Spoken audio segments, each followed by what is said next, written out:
That's remarkable.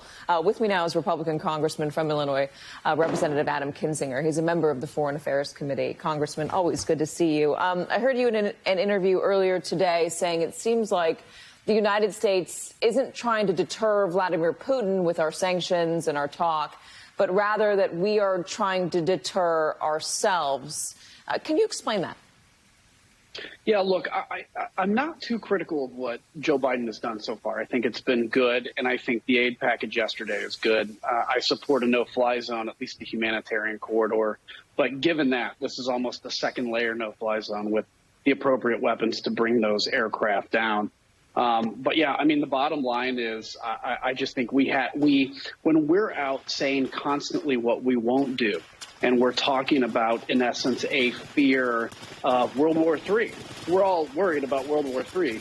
I think when we do that, we do more to deter ourselves from action than we do Vladimir Putin, because all we're showing him is what we won't do. And I think there's strategic ambiguity has real benefits. So you think that by saying that we're not going to get involved no matter what, by saying, you know, or deflecting when the administration is asked, are we going to get involved if they use chemical weapons? Are we going to get involved if they use a small nuclear weapon, God forbid, that it only allows Vladimir Putin to do whatever he wants? Yeah, I think so. I think it gives him kind of that line he can go up to. We actually are almost more questioning what he'll do. He needs to question what we're going to do. And even if we have no intention of, even enforcing if he uses chemical weapons or something, you don't need to say that. I don't think the American people are demanding answers to every possible thing that can happen. And I think there's real benefit to strategic ambiguity.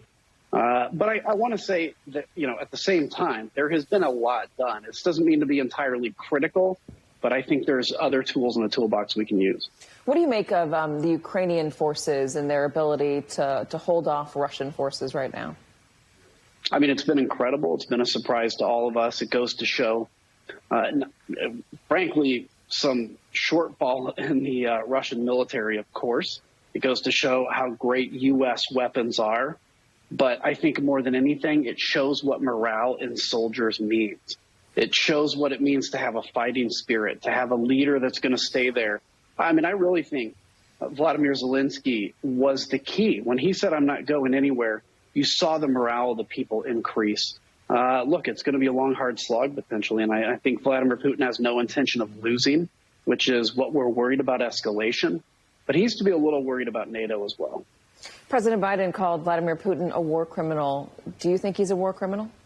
Oh, yeah, 100%. I mean, I think he was a war criminal even before this. If you look at what he's done in Syria, what he's done in Grozny, this is his MO. He levels buildings, kills civilians. And, as much as we want to see more and more, frankly, destroyed Russian vehicles and dead Russian soldiers or captured Russian soldiers, the reality is they're getting an order from on high to just kill anything that moves. And, man, it is just pure, utter evil that we haven't seen since, frankly, I'd say around World War II. President Zelenskyy addressed Congress yesterday. What was it like in that room, and what was the talk after that? Look, just a great sense of there's disagreement on what we should do next. Obviously, some people may try to just, make this a political issue. So there's some of that talk, but certain unity. I mean, the one thing Vladimir Putin has done that I didn't think anybody could is unite Congress, at least on one issue, with few exceptions, of course, out there that like to spew Russian propaganda. But it is a sense, it's almost like the old days where America could disagree on issues, but we all agreed that the Soviet Union was an evil empire. It feels like that again.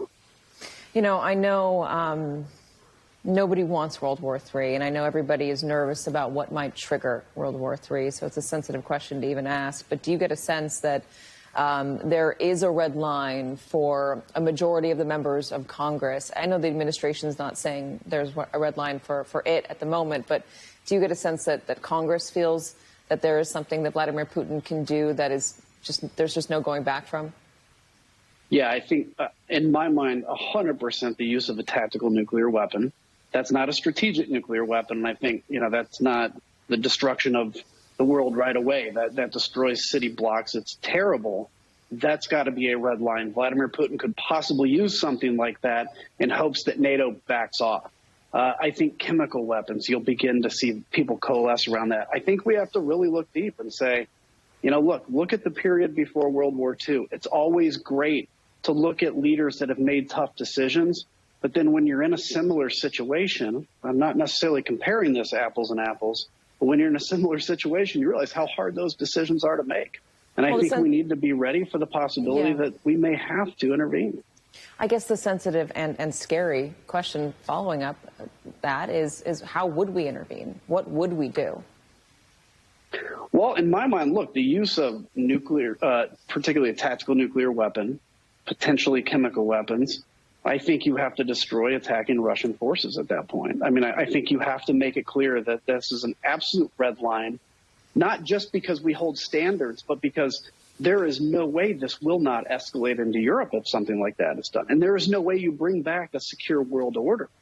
That's a tough decision, I know. But, you know, look, the idea that we're going to have a big nuclear exchange between Russia and the United States, while possible, neither side wants that. But I'll be clear, if it is U.S. versus Russian, if it ever gets to that point, the Russian army wouldn't stand a chance. But there are nukes. Certainly. Certainly. And the careful thing in all of this is we cannot let Vladimir Putin threaten nukes and then walk all the way across Europe because we're too scared to do anything. Congressman Adam Kinzinger, it's always good to have you, even when the conversation is frightening. Appreciate it. No easy answers. Thank you. No, there are not. And still ahead.